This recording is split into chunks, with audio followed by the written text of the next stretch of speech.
bisan unsa ang gibuhat sa Ginoo sa iya ug dili gid no? Padadaan gina sa Ginoo sa nga spirit of delusion. Delusion. Damon na dili sila makaila, no? Sa gingon ako sa inyo ha, kuhaan sila og kabuot sa Ginoo. Kuhaan kabuot. Dili na nakaila kung sa dautan, kung sa matarong. No? Para sila, bisan ang dautan, tarong gihapon, okay gihapon. No? Para sila. Di na sila kaila. No? Ang tama nga buhaton, wala nilang gibuhat. Ang dautan, walang gibuhat. Basta, libog ni mga tawhana. No? So, magkakita ka ni kakarang libog na tao, ang dili ito kasabot, di ka nang wala bitay kabuot. No?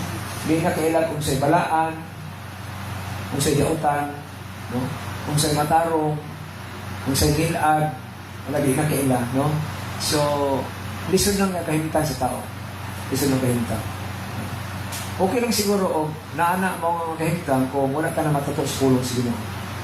Pero kung matuto ka sa pulong sa Ginoo, ya dili ka patuo, dili ka musunod, tagaan juga sa Ginoo kung sa kalibog. Ha? Kalibog. Ginagkasabot, spirit of delusion. So, ang Babel, sa rin ilan yung gitukod, no? Balikan na to. Grabe ang garbo sa mga tao diyan, no? So, aturo kong tanaw kadali ang Revelation, Genesis chapter 17.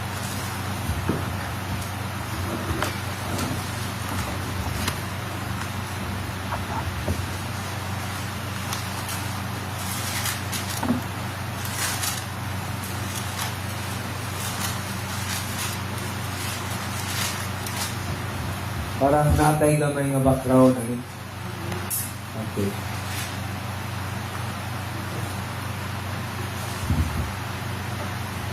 Balik. Ha? 0? 15?